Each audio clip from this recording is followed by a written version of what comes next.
దయచేసినట్టుగా ఒక్క హల్లెలూయా చెప్తారా? ఇంకొకసారి నోరు తెరిచి చెప్తారా? దేవుని వాక్యంలోనికి మనం వెళ్దాం. కీర్తనల పుస్తకము 143వ కీర్తన 10వ వచనం. 143వ కీర్తన 10వ వచనం. నీవే నా దేవుడవు, నీవే నా దేవుడవు, నీ చిత్తానుసారముగా ప్రవర్తించుటకు నాకు నేర్పము. చాలు. నీ చిత్తానుసారంగా ప్రవర్తించుటకు నాకు నేర్పుము. కొంతమంది ప్రవర్తనలు అయితే ఏదో ఒక రకంగా ఉంటాయి. ఆయన ప్రార్థన చేస్తున్నాడు. దేవునికి ఏమని ప్రార్థన చేస్తున్నాడు తెలుసా? అయ్యా, నీ చిత్తానుసారంగా అంటే నీ ప్రకారంగా, నీ ఆలోచన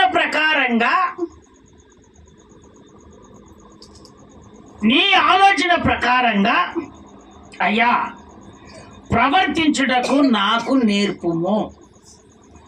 ఈ రోజులల్లా తల్లి పిల్లలకు చెబితే వినరు, తండ్రి పిల్లలకు చెబితే వినరు. ఎందుకు ఈ విధంగా న్యూసెన్స్ అవుతుంది? ఎందుకు ఈ విధంగా న్యూసెన్స్ అవుతుంది అంటే, సాతానుడు ఏదో ఒక రకంగా వాళ్ళలో దూరి దేవుని చిత్తానుసారంగా నడుచుకోకుండా, ఆ ప్రవర్తనలో నడుచుకోకుండా ఆ కుటుంబాన్ని ఏం చేస్తున్నంటే వాడు గలిబిలి చేస్తా ఉన్నాడు. స్తోత్రం చెప్తారా? ఒకసారి గట్టిగా, ఇంకొకసారి గట్టిగా చెప్తారా? అయినా సాతానుడు ఏం చేస్తాడు? మొదటి రోజు వాక్యము, ఏ వాక్యం చెప్పాడు దేవుడు? సాతానుని ఎక్కడ పెడతా అన్నాడు దేవుడు? అమ్మా చెప్పాలి మీరు, నేను ఊరుకోను. దేవుడు ఏం చెప్పాడు? సాతానుని ఎక్కడ పెడతానన్నాడు దేవుడు? అమ్మా, దేవుని పాదాలు, నీ పాదాల కింద తొక్కిస్తాననే దేవుడు చెప్పాడా లేదా? ఇదిగో కొంతమందికి వాక్యము లోపట ఉండట్లేదు. ఎందుకంటే ఈ వాక్యాలు విని ఇంకా వేరే వాక్యాలు వింటే ఆ వాక్యాలు ఏమీ ఆశీర్వాదంగా ఉంటాయి. ఈ వాక్యాలు ఏంది మమ్మల్ని కడుగుతా ఉన్నాడు అంటే, మిమ్మల్ని కడుగుతూనే శుద్ధీకరించబడతారు. స్తోత్రం చెప్తారా? ఒకసారి గట్టిగా. మీకు వాక్యము ద్వారా దేవుడు పరిశుద్ధపరచబడితేనే నీ జీవితం మారుతుంది. అప్పుడు పశ్చాత్తాపంలోనికి వస్తావు. యేసయ్య పాదాలు పట్టుకొని నీ చిత్తానుసారంగా అయ్యా ప్రవర్తన కలిగి నేర్పించు ప్రభువా అని అప్పుడు ఆయన పాదాలను నువ్వు పట్టుకుంటావు. స్తోత్రం చెప్తారా? ఒకసారి గట్టిగా, ఇంకొకసారి గట్టిగా చెప్తావా? లేకపోతే దొరకదు ఆశీర్వాదం. నాకు ఆశీర్వాదం కలిగి, ఆశీర్వాదము దేవుడిచ్చేది. అది దేవుడు ఇచ్చేది, మనుషుడిచ్చేది కాదు. ఆశీర్వాదము దేవుడిచ్చేది. ఆశీర్వాదము దేవుడు ఖచ్చితంగా నీ ప్రవర్తనలో దేవుని చిత్తానుసారంగా నడుచుకుంటే ఆయనే ఆ అనారోగ్యాన్ని తీసివేస్తాడు. ఆయనే నిన్ను ఆశీర్వదిస్తాడు. స్తోత్రం చెప్తారా? ఒకసారి గట్టిగా. ఇక్కడైతే దేవుడు మాట్లాడుతున్నటువంటి మాట, నీ చిత్తానుసారంగా ప్రవర్తించుటకు నాకు నేర్పుము అంటున్నాడు. దేవుని వాక్యము నీకు నేర్పుతుంటే నువ్వేం చేస్తావో తెలుసా? కోపం వచ్చేస్తాడు. అయ్యో టైం అయిపోయిందిగా, ఇంకా చెప్తున్నాడా? ఆకలి మంట మండిపోతుంది. ఇలాంటి భక్తులు లేరంటావా? మరి ఈ వాక్యం అనేది వినకపోతే, తిండి మీదనే ఆశ ఉంటే ఎట్లమ్మా? ఓ రోజు ముందు అవుతుంది, ఓ రోజు వెనక అవుతుంది. పక్కన పక్కన గుసగుసలు చెవులల్లా అయింది. దేవా ఒక్కసారి చేతులెత్తి స్తోత్రాలు చెప్తారా? ఇంకొకసారి గట్టిగా చెప్తారా? దేవుని వాక్యము నీ హృదయములో పడితేనే ప్రతి వాళ్ళతో ఆ వాక్యానుసారంగా నువ్వు మాట్లాడగలుగుతావు. అట్టి జ్ఞానము అట్టి తెలివితేటలు దేవుడు నీకు అనుగ్రహిస్తా. అందుకనే నీ చిత్తానుసారంగా ప్రవర్తించుటకు నాకు నేర్పు ప్రభువా అని ప్రార్థన చేస్తున్నాను. మనమందరం ఇప్పుడు ఏ విధంగా ఉండాలంటే నేర్చుకునే వారిగా ఉండాలి. దేవుడు చెప్పింది మనం నేర్చుకుంటేనే మనం శుద్ధీకరించబడతాం, లేకపోతే శుద్ధీకరించబడం. అందుకనే దేవుని బిడ్డలారా, నీ ప్రవర్తన పోయిన సంవత్సరంకి వెళ్ళి ఈ 24 చివరిలో వచ్చేచాం. ఇంకొక రోజు అయితే 25లో పడతాం. నీ ప్రవర్తనలో ఏదైనా మార్పు కలిగితే వాక్యం వింటున్నటువంటి దేవుని బిడ్డ, అయ్యా నీ చిత్తానుసారంగా నడుచుకుంటానని నేను తీర్మానం చేసుకున్నాను, కానీ ఆ ప్రవర్తనలో నేను ఒక మార్పు చెందానయ్యా. ఇక నుంచి నా ప్రవర్తనలో ఇక మార్పు రాదయ్యా. ఇదిగో నువ్వు చెబుతున్నావు కనుక నేను నేర్చుకొని ఈ 2025 సంవత్సరములో ఇక నీ చిత్తానుసారంగా ప్రవర్తించుటకు నాకు నేర్పావు గనక ప్రభా, అదే ప్రకారంగా నేను జీవిస్తానని ఈరోజు ఒక తీర్మానం చేసుకో. దేవుని బిడ్డలారా, నా దేవుడు నీకు జరగని కార్యక్రమాలన్నీ నా దేవుడు జరిపించును గాక. స్తోత్రం చెప్తారా? ఒకసారి గట్టిగా చదవండి. దేవుని వాక్యంలోనికి మనం వెళ్దాము. 1 యోహాను పుస్తకము పత్రికల్లో ఏముంటది? 5వ అధ్యాయము 14వ వచనంలో దేవుడు మాట్లాడుతున్నాడు. ఆయనను బట్టి మనకు కలిగిన ధైర్యము ఏమనగా ఆయన చిత్తానుసారంగా మనం ఏది అడిగినను ఆయన మన మనవి ఆలకించున్నదే. మనం అడిగేది కూడా ఆయన చిత్తానుసారంగా మనం అడగాలి. ఆయన చిత్తానుసారంగా అడిగినప్పుడే మనము ఏది కోరుకుంటే నా దేవుడు అది ఖచ్చితంగా చేస్తాడు. ఒకవేళ ఆ చిత్తానుసారంగా నడుచుకోకుండా ఆయన చెప్పిన ప్రవర్తనలో నేర్చుకొని ఆ విధంగా నడుచుకోకుండా నువ్వు ఎంత కన్నీరు గార్చి ప్రార్థన చేసినా కూడా నీకు జరుగుతుందని చెప్తాడు, కానీ అది జరగనే జరగదు. స్తోత్రం చెప్తారా? ఒకసారి గట్టిగా, ఇంకొకసారి గట్టిగా చెప్తారా? అందుకనే నా దేవుడు ఈ రోజు బగుసూటిగా తేటగా నీతో మాట్లాడుతున్నాడు. ఆయన నీవు ఆయన చిత్తానుసారంగా నువ్వు మనవి చేసుకో, నువ్వు ప్రార్థన చేయి. అయ్యా ఈ 2024 చివరిలో వచ్చాను ప్రభా, నాలో ఒక తీర్మానం వచ్చేసింది. ఇక ఈ తీర్మానం బట్టి ఇక నేను నడుచుకుంటాను. నీకు రేపు పొద్దుగాల ఎవరైతే డబ్బులు ఇవ్వని అన్నారో, ఎవరైతే డబ్బులు ఇస్తానని చెప్పారో వాళ్ళు నీ చేతిలో డబ్బులు పెట్టును గాక.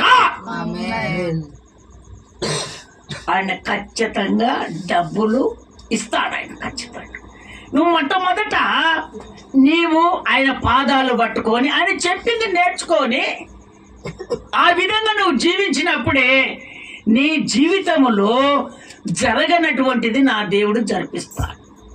స్తోత్రం చెప్తారా? ఒకసారి గట్టిగా అదే మాట మళ్ళీ చదువు. ఇప్పుడు చదివిన మాట మళ్ళీ చదువు. ఎంత చక్కగా దేవుడు నీతో చెప్తున్నాడు. ఆయనను బట్టి మనకు కలిగిన ధైర్యం ఏదనగా ఆయన చిత్తానుసారముగా మనం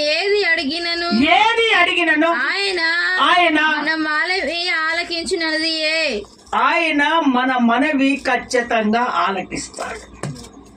ఆయన చిత్తానుసారంగా నడుస్తూనే మనకు ధైర్యము కోల్పోతున్నామంటే కారణం ఏదో తెలుసా?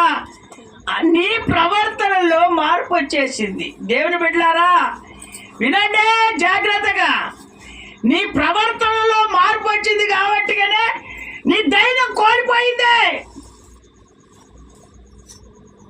సాతానుడు పట్టాలా నేను వచ్చి ప్రార్థన చేస్తున్నాని ముందుకెళ్తాను. ఇప్పుడు ఏం చేస్తున్నారో తెలుసా? వెనుక కై కూర్చొని నువ్వు చేయి ప్రార్థన అంటే నీ ప్రవర్తనలో మార్పు వచ్చేసింది. మొదటి ధైర్యం పోయిందే. ఈ ధైర్యం ఎందుకు పోతుందో తెలుసా? ఆయన చిత్తానుసారంగా నువ్వు నడుచుకోకపోవటమే. ఆయన ప్రవర్తనలో నువ్వు నేర్చుకొని ఆ ప్రకారంగా నువ్వు నడుచుకోకపోవటం వలనే నీ ధైర్యం కోల్పోతుంది. దేవుని బిడ్డలారా ఈరోజు దేవుడు మళ్ళీ నిన్ను ధైర్యపరచడానికి దేవుడు నీతో మాట్లాడుతున్నాడు. నువ్వు శుద్ధీకరించబడాలి. నీకు మళ్ళీ ఇదిగో ఈ 2025లో అట్టి ధైర్యము నీకు దేవుడు కలగజేయాలని ఆశపడుతున్నాడు. కానీ నీవు ఆయన చిత్తానుసారంగా నువ్వు నడుచుకో. నువ్వు చేసిన మనవి ఆయన ఖచ్చితంగా ఆలకించి నీకు వెంటనే జవాబు అనుగ్రహించునుగాక. స్తోత్రం చెప్తారా ఒకసారి గట్టిగా? ఇంకొకసారి గట్టిగా చెప్తారా? ఇప్పుడు నీతిమంతులకు ప్రవర్తనలో దేవుడు చెప్పాడంటే మళ్ళీ సంవత్సరం దాకా అది మైండ్లో మెదులుతూనే ఉంటుంది. అటు కొంచెం భక్తి ఇటు కొంచెం భక్తి ఉన్నారనుకో, వాళ్ళు ఏది చెప్పితే అదే వింటారు, ఇక్కడ ఏం చెప్తే అదే వింటారు. ఈ విధంగా భక్తి చేయకూడదు. నువ్వు చేసే భక్తి నీతిగా చేసి నా ప్రభుకు మొరపెట్టు. ఆయన ఖచ్చితంగా నీకు జరగనిది ఖచ్చితంగా నా దేవుడు చేస్తాడు. స్తోత్రం చెప్తారా ఒకసారి గట్టిగా? అలాంటి వారు ఉన్నారట. చదువు సామెతల పుస్తకములో దేవుడు మాట్లాడుతున్నాడు. సామెతల పుస్తకము 12వ అధ్యాయము 26వ వచనం. 12వ అధ్యాయము 26వ వచనం. నీతిమంతుడు తన పొరుగు వానికి దారి చూపును. చూశారా? నీతిమంతుడంట తన పొరుగు వానికి దారి చూపుతాడంట, గుంతలో పడేయడు. కొంతమంది ఏం చేస్తాడంటే మంచోడని ఇంటికి వస్తే ఇంటి ముందర నీళ్ళు కూడా పోయారు, ఏదో మాయ మాటలు చెప్పి పంపించేస్తారు. మళ్ళీ చదువు. నీతిమంతుడు పొరుగు వానికి దారి చూపును. భక్తిహీనుల ప్రవర్తన వారిని దారి తప్పించును. చూసారా? దారి తప్పించడా లేదా? అందుకనే అటు ఇటు భక్తి చేసినటువంటి వాళ్ళు ఇదిగో నీతిమంతులమకే ఉన్నామని నటిస్తారు. ఏదో పొరుగువాడు, ఏదో మనకు తెలిసినటువంటి వాడు, అబ్బా భక్తి పరులు కదా వీళ్ళు అని అక్కడికి పోయి ఏదో ఒకటి అడిగితే 4 సలహాలు చేసి పంపించేస్తారు. స్తోత్రం చెప్తారా ఒకసారి గట్టిగా? ఇంకొకసారి గట్టిగా చెప్తారా? అందుకనే వీళ్ళు నీతిమంతులుగానే నటిస్తారు కానీ వీళ్ళలో భక్తిహీనత ఉన్నది. దాన్ని గమనించక ఎప్పుడు పిలిస్తే అప్పుడు వెళ్ళిపోతారు, ఎప్పుడు పిలిస్తే ఏ పని చేయమంటే ఆ పని చేస్తారు. వాడు తీర కొసక వచ్చి నిన్ను తన్ని నెట్టేసిన దాకా అది తెలుసుకోలేవు. స్తోత్రం చెప్తారా ఒకసారి గట్టిగా? ఇంకొకసారి గట్టిగా చెప్తారా? అందుకనే ఈ భక్తిహీనుడు ఏం చేస్తాడో తెలుసా?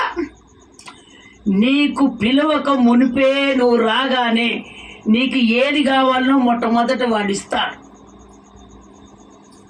వాడు ఎప్పుడు ఇస్తాడంటే నీ తెలివితేటలు వాడు చూసేంత వరకు ఇస్తూనే ఉంటాడు. నీ తెలివితేటలు చూసిన తర్వాత పో అంటే వాడు ఏం చేస్తాడో తెలుసా, నీకు చెప్పి నీ ఎదురమ్మన గుద్దినట్టుగా చెప్పాడు. వాడు ఏం చేస్తాడంటే వాని ప్రకారంగా వాని ఆలోచన ద్వారా నిన్ను గట్టి వేస్తాడు. స్తోత్రం చెప్తారా ఒకసారి గట్టిగా? అయ్యా, అప్పుడు నేను అడగంగానే 100 రూపాయలు ఇచ్చావు, మరి ఇప్పుడు 100 రూపాయలు అరే ఇప్పుడు లేవురా, నువ్వు మళ్ళీ రాపో, మళ్ళీ సారికి ఇచ్చేస్తాడు. వీడేం చేస్తాడంటే వచ్చి తిరుగుతాడు, మళ్ళీ రేపు రా అంటాడు, మళ్ళీ వచ్చి తిరుగుతాడు, మళ్ళీ రేపు రా అంటాడు. ఈ చదువు అయినటువంటి మాటల ద్వారా వాడు ఏం చేస్తాడంటే లాస్ట్కి గెంటి వేయక వాడిని మళ్ళా ఆలోచన ద్వారా మళ్ళీ పిలిపించుకుంటున్నట్టుగా చేస్తాడు.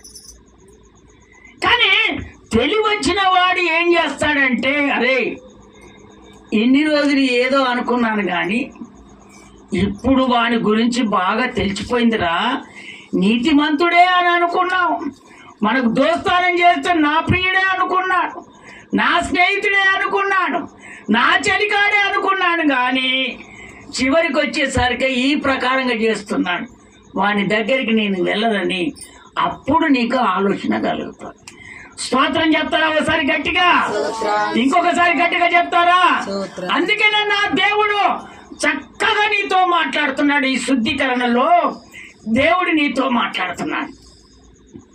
ఇకనైనా ఆ భక్తిహీనులతో నువ్వు స్నేహం చేయొద్దు. ఆ భక్తిహీనులతో నువ్వు స్నేహం చేస్తే నీ దారి తప్పిస్తారా? స్తోత్రం చెప్తారా ఒకసారి గట్టిగా? నీ ప్రవర్తనలో మార్పు చేస్తా, నీ జీవితాన్ని మార్చేస్తా, నీ జీవితాన్ని మార్చేసి మంచిగా నెమ్మదిగా ఉన్నటువంటి కుటుంబాన్ని అగ్గిపెట్ట తీసి కాల్చి, ఇప్పుడు చీకటిగా ఉంది, ఆ చీకటిలో కొంచెం వెలుతురు కావాలని మనం ఆశపడి ఏం చేస్తామంటే కాస్త అగ్గిపెట్ట తీసి వెలిగిస్తామా వెలిగించవా? అప్పుడు అవు పడుతుంది. ఆ అగ్గిపెట్టెలో ఉన్నటువంటి పుల్ల ఆ చెత్త మీద వేస్తే ఎంత మంట వచ్చేస్తుంది? వస్తుందా రాదా? సాదృశ్యం ఏంటంటే భక్తిహీనునికి భక్తి కలిగినటువంటి వారికి తేడాది. అందుకనే దేవుని బిడ్డలారా, మీరు జాగ్రత్తగా దేవుని వాక్యాన్ని వింటున్నారు. భక్తిహీనులను మీరు గమనించి వాళ్ళ ప్రవర్తనను మీరు తెలుసుకోవాలనే దేవుడు మాట్లాడుతున్నాడు. ఆ ప్రవర్తన ఎక్కడ తెలుస్తుందో తెలుసా? దేవుని సన్నిధికి వచ్చినప్పుడే, దేవునితోటి ఉన్నప్పుడే, దేవునికి నువ్వు ప్రార్థన చేసినప్పుడే, దేవుని వాక్యం నువ్వు విన్నప్పుడే, ఆ వాక్యానుసారంగా నడుచుకొని దేవుని చిత్తాన్ని నువ్వు తెలుసుకొని ఎవరు నీతిమంతుడో ఎవరు భక్తిహీనులో అప్పుడు తెలుసుకొని నువ్వు వెంటనే వీడు నాకు పనికి రాదని వాని వదిలిపెట్టి నువ్వేం చేస్తావో తెలుసా? నీతిమంతులతోటి నువ్వు స్నేహం చేస్తావు. స్తోత్రం చెప్తారా ఒకసారి గట్టిగా? ఇంకొకసారి గట్టిగా చెప్తారా? నీతిమంతులు ఎవరు? నీతిమంతులు ఎవరు? ఆయన చిత్తానుసారంగా నడుచుకున్నటువంటి వారు ఎవరు? నీతిమంతులు. ఆ నీతిమంతులతో నువ్వు స్నేహం చేయాలని దేవుడు ఈ రోజు నీతో మాట్లాడుతున్నాడు. స్తోత్రం చెప్తారా ఒకసారి గట్టిగా? ఇంకొకసారి గట్టిగా చెప్తారా? అదే ప్రసంగి పుస్తకములకు వస్తే 5వ అధ్యాయంలో 1వ వచనంలో దేవుడు మాట్లాడుతున్నాడు.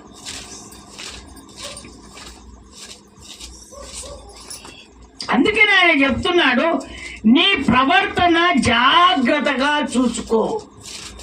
ఈయన ఎవరో తెలుసా? ప్రసంగి రాసిన ఆయన ఎవరో తెలుసా? సొలొమోన్.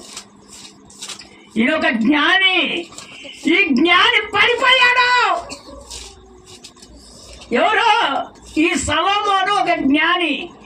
ఈ జ్ఞాని పడిపోయాడు. ఎక్కడ పడిపోయాడు తెలుసా? ఎక్కడ? అయ్యా, భక్తిహీనులతోటి స్నేహం చేశాడు, ఉన్న రాజాని పోగొట్టుకున్నాడు. స్తోత్రం చెప్తారా ఒకసారి గట్టి?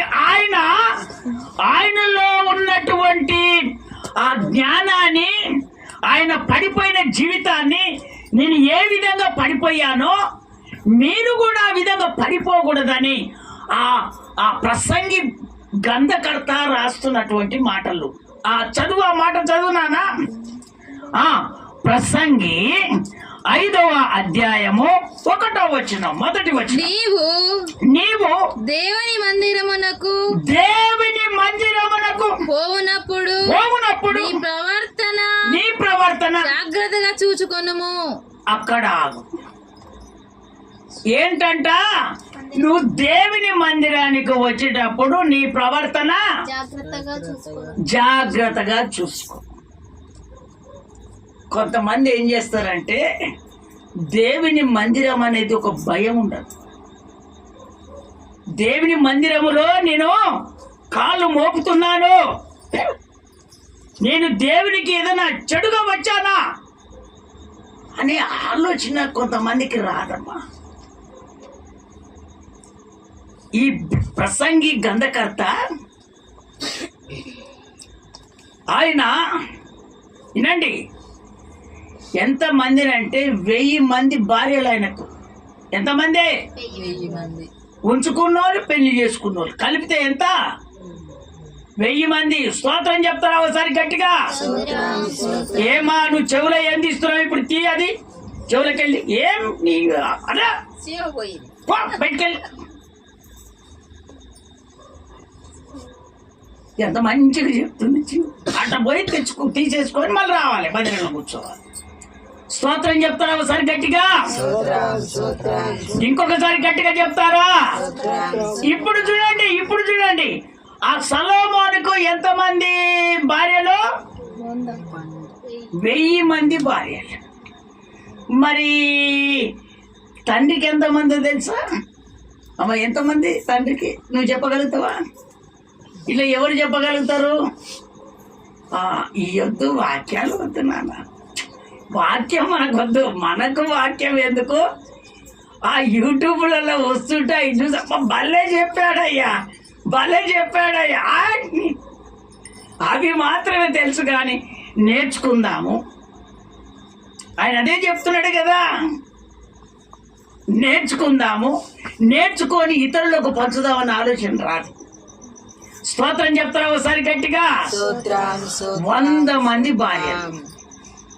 మరి ఈ సొలొమోను తండ్రి ఎవరో చెప్పగలుగుతారా? ఇదైనా చెప్పగలుగుతారా? ఒక్కసారి హల్లెలూయా చెప్తారా గట్టిగా? ఇంకొకసారి గట్టిగా చెప్తారా? ఈ సొలొమోను తండ్రి ఎవరు? దావీదు. అలాంటి దావీదును దేవుడు ఎక్కడ కూర్చొని పెట్టాడు? సింహాసనం మీద కూర్చొని పెట్టాడు. అందుకనే ఈ సంవత్సరములో చివరికి వచ్చాం మనం. దేవుడు అందుకనే 3 రోజులు మనకు శుద్ధీకరణ కూటాలు పెట్టాడు. స్తోత్రం చెప్తారా ఒకసారి గట్టిగా? అందుకనే ఎక్కడెక్కడ నువ్వు పడిపోయావో, నీ ప్రవర్తనలో ఎక్కడ మార్పు వచ్చిందో, ఈ రోజు నువ్వు ఖచ్చితంగా నా ప్రభు పాదాలు పట్టుకొని ఒక తీర్మానం చేసుకుంటే ఆయన నిన్ను శుద్ధీకరించి నూతన సంవత్సరములో నిన్ను అడుగు పెట్టిస్తాడు. స్తోత్రం చెప్తారా ఒకసారి గట్టిగా? నీలో ఇంకా మచ్చ ఉంచుకొని ఏం కాదులే అని నువ్వు ఉంచుకుంటే నీ కుటుంబము ఆశీర్వదించబడదు. ఇదిగో దేవుని బిడ్డలారా, జాగ్రత్తగా మీరు ఉండండి, వినండి చెప్పేది. నీతిమంతుడు చెయ్యక ఏదైనా తప్పు చేస్తే అనేక సార్లు పశ్చాత్తాపడి దేవుని పాదాలు పట్టుకుంటాడు. అదే భక్తిహీనులు చూడండి, ఏం కాదు లేవే, నేను చేయట్లేదా, నువ్వు చేయరాదు. నేను 10 సార్లు అబద్ధం ఆడినా, ఏం కాదు నువ్వు చేయరాదు. స్తోత్రం చెప్తారా ఒకసారి గట్టిగా? వాళ్ళలో మార్పు రాదు, వాళ్ళ ప్రవర్తన అంతే. అందుకనే వాళ్ళని చూసి నువ్వు నేర్చుకోకూడదని దేవుడు చెప్తున్నాడు. నా చిత్తానుసారంగా ప్రవర్తనను మీరు నేర్చుకోండి అని దేవుడు చెప్తున్నాడు. ఎవరి చిత్తానుసారంగా?